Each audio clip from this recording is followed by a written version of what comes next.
Hey everybody, this is Dan coming at you with another Anomini or Anomaxi, depending on how long this goes. There is a lot to cover, so this might run a little bit long, but I guess we'll see. I just wanted to put in a quick word about the horrific labor exploitation that has gone on at Marvel Comics since the 1960s.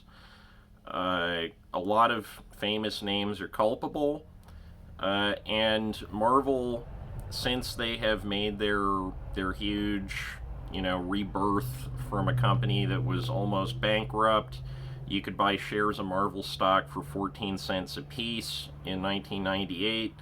Now they're one of the largest entertainment companies in the world, or part of the largest entertainment company in the world, namely Disney, since Disney made all those mergers. They bought Star Wars, they bought all the Marvel properties, and and if there's an antitrust commission for the entertainment industry, I would highly, highly recommend that they look into Disney snapping up of large properties, because it's not good for anybody. It's not good for the creators who work on these licensed properties and then have basically no claim to original content that they create because it's under the umbrella of a licensed company. And also, just it's not healthy for anybody for one company to own what I believe is almost 50% of the U.S.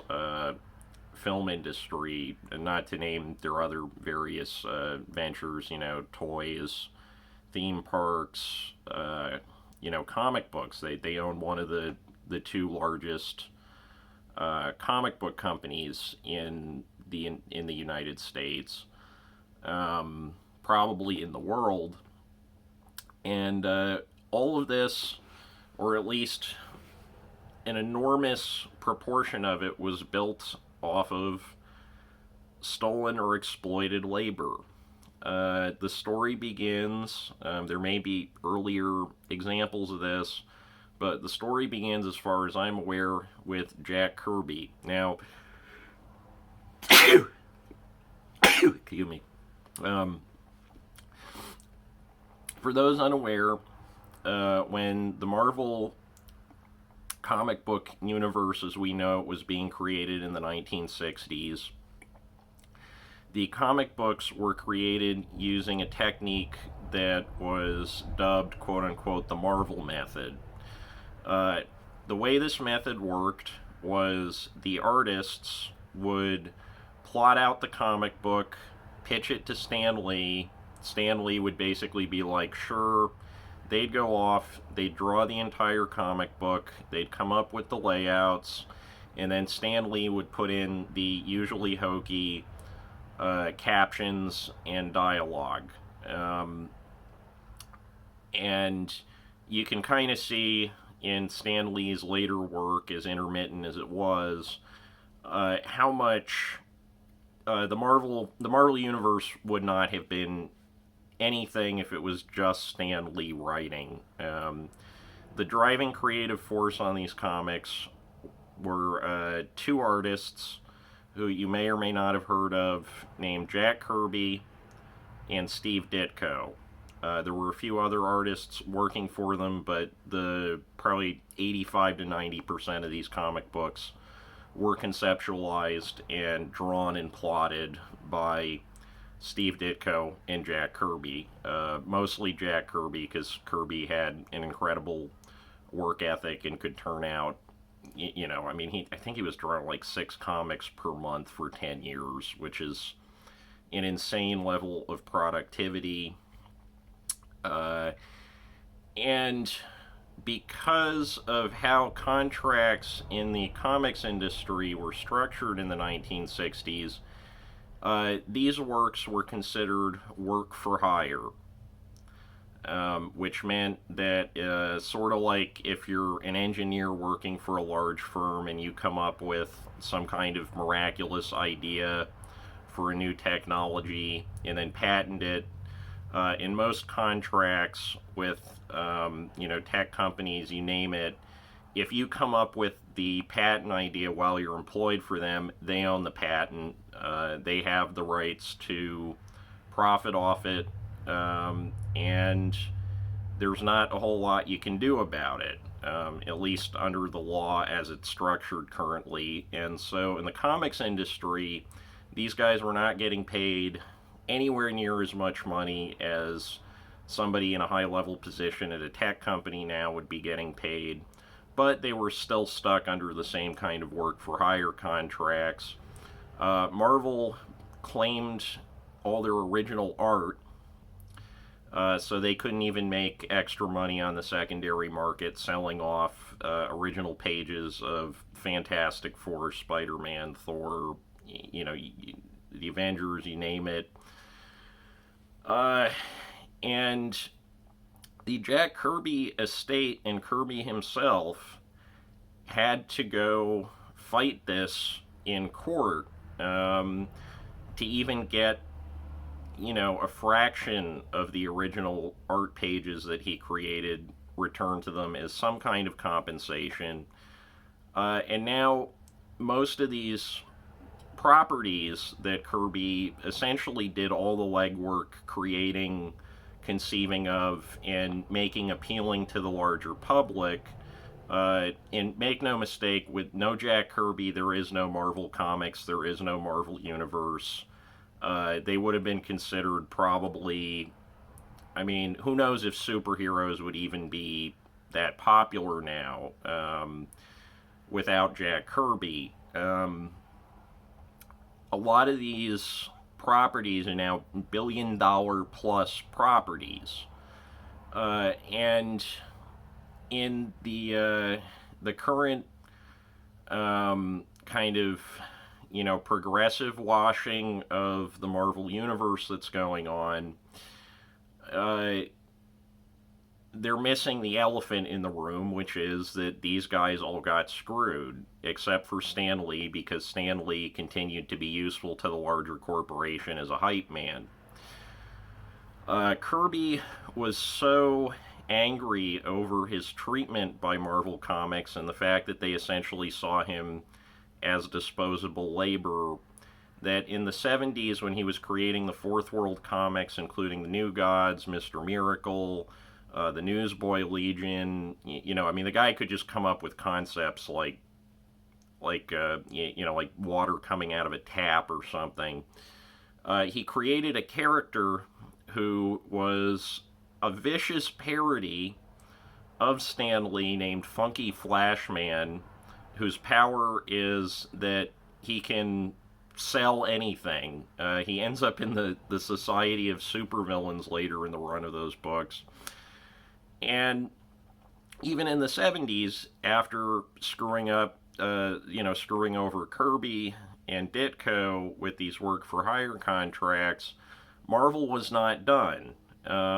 When Howard the Duck became incredibly popular, Steve Gerber, who was the guiding creative force and really the only person to ever write a good Howard the Duck comic book, and I would argue that the first 26 issues of Howard the Duck, where he's working on them from the late 70s, are some of the most creative and exciting and inspired commercial comic books of the 1970s. When he decided he wanted to do something that Marvel didn't want him to do, they were just like, all right, we can replace you. They put, I forget who drew the last few issues of Howard the Duck. They're basically unreadable. They're terrible. And they said, oh yeah, no, you created all these characters, all these concepts, but it was all work for hire. So we're just going to go profit off these. We don't owe you shit, and, go fuck yourself.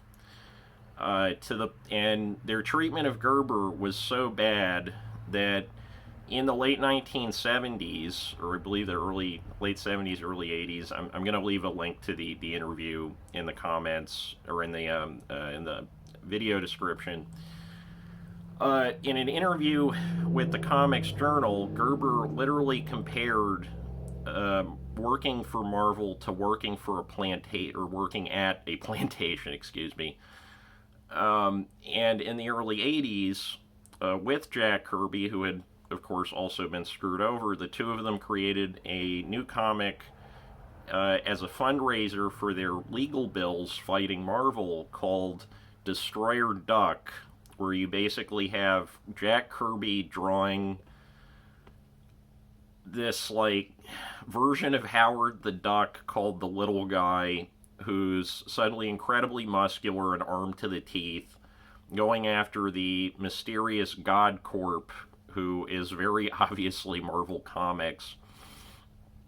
These comics, if you never checked them out, are great. The first issue includes the first appearance of Gru the Wanderer by Sergio Aragones and Mark Vanier. And yeah, and it continued. Jim Shooter took over as editor-in-chief at Marvel Comics in the mid-1980s.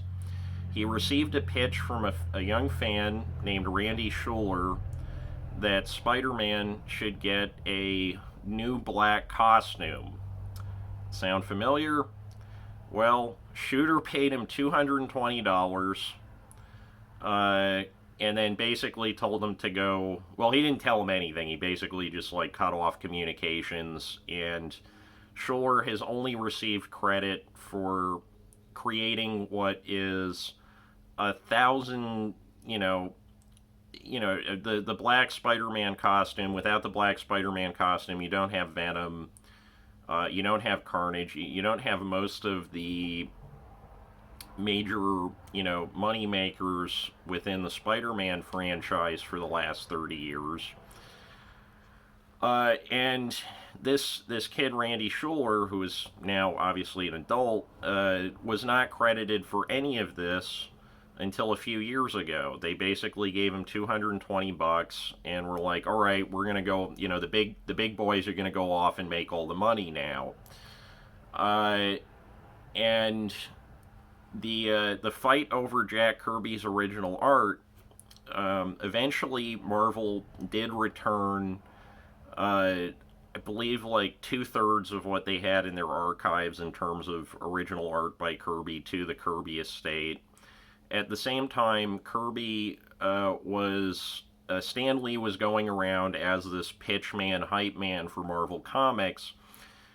He did not back Kirby at all in his fight with Marvel legally, even though Stan Lee was making, well, probably because Stan Lee was making so much more money being this kind of brand ambassador for Marvel Comics at the time than Kirby was. Kirby was not making very much money for the last 10, 12 years of his life. And yeah, and the various concepts they still don't really credit Jack Kirby. When the Black Panther movie came out, nobody mentioned the fact that Jack Kirby had created, and in fact, for the Black Panther solo comic, he wrote and drew those. And in the rush to call this a progressive triumph that this movie was being made, no one brought up the uncomfortable fact that it was created on the back of exploited labor, namely the labor of Jack Kirby, for which he was not compensated adequately or fairly in any way, shape, or form. When Stan Lee went around claiming that he was essentially the sole driving force creating all of these characters, when really he was filling in captions and dialogue, Marvel was not keen to, just take him aside and say, "Hey, Stan, you gotta at least like credit the guys who did all the actual work that made these comics appealing," because it was more useful to Marvel Comics to have this figure of a guy who was very, very skilled in public relations, claiming that he was the sole genius behind the birth of the modern comics industry.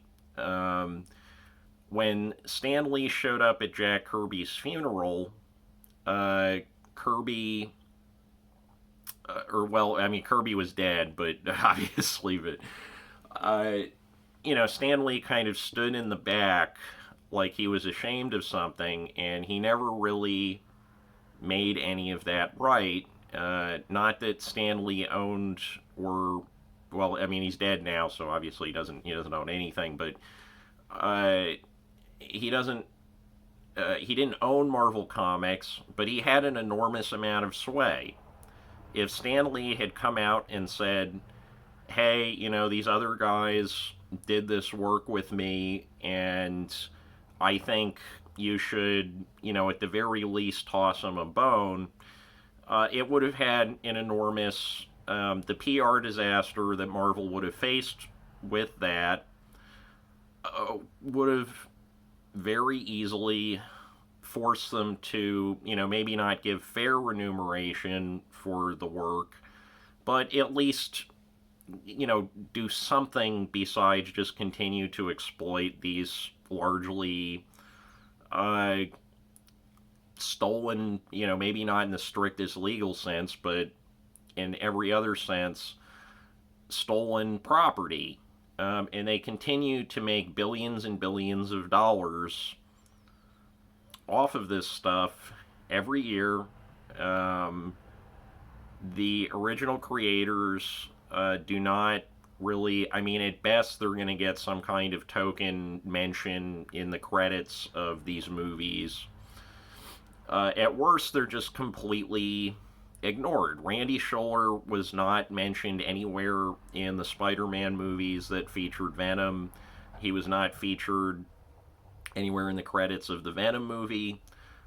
He was never given anything besides $220 in a letter from Jim Shooter, which is, I mean, that's less than peanuts.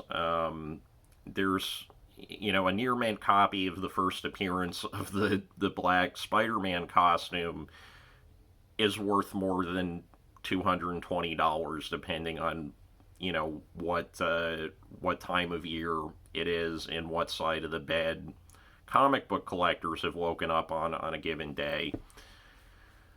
Uh, and the whole situation is just shameful. I think the token uh, acknowledgments that Marvel Comics have given to these creators in recent years, as more and more people become aware of the exploitative history of Marvel Comics, I don't think it's enough. I think they think, okay, we can do the cheapest thing humanly possible to sweep this under the rug. I think that the creators of these films who have made hundreds of times as much money as Kirby did drawing these comic books, uh, they're complicit, they're silent, and they don't want the gravy train to stop or hit some turbulence or mixing metaphors, but you know what I'm saying. Uh, and I think that's shameful. I think the Marvel Comics needs to do right by the estate of Steve Gerber, by the estate of Jack Kirby. I don't know if Steve Ditko left an estate because I don't think he ever got married, so it might be a little bit more difficult to do right by Ditko. But at the same time, they should mention that when there's a Doctor Strange movie, when there's a Spider-Man movie, unless it's the black costume stuff, that's all concepts, visual designs, and very often stories that were created and conceptualized by Steve Ditko. Uh, yeah, and I don't get the sense that as a company with that much clout and that much market share to the point that it's monopolistic, Disney is not going to treat the creators of these comics any better. The Kevin Feige, who is the the head of Marvel Films division is a closet Trump supporter. Not really a closet Trump supporter anymore, he's been outed. And I think the larger political context of Marvel Comics and, the behavior of the Disney company uh, is being swept under the rug. People are remaining willfully ignorant of what's really going on with all of it. I think that's shameful. I think that it needs to be addressed, and token representation of individuals, who aren't like white males. While that is positive, I'm not saying that's a bad thing. I think it's a way for them to sweep their shameful history of mistreating their creators under the rug. Um, I think that they are still profiting off of exploitation, off of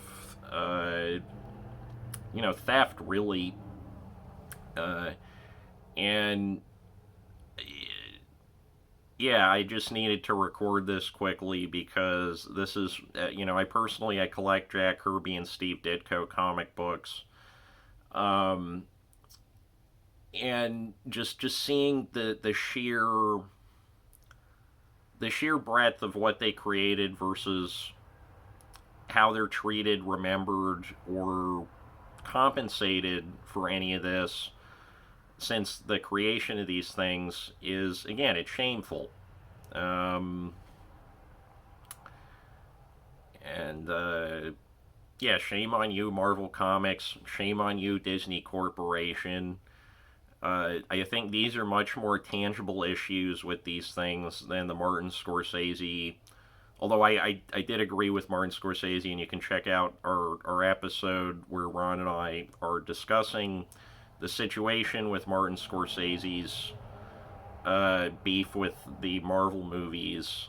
Uh, but yeah, I guess that's. I mean, as I research this more, I may come out with another video that's longer and a bit more edited and cobbled together in the future. But for now, this brief overview is going to have to suffice. I'm going to put links to the sources I am using, or at least the articles that I think best summarize the ways that Marvel has exploited their labor force since the early 1960s in the video description. So if you want to check those out, check those out. A lot of great comics journalists have been doing great work on this since the initial fight between Kirby and Marvel in the 1980s.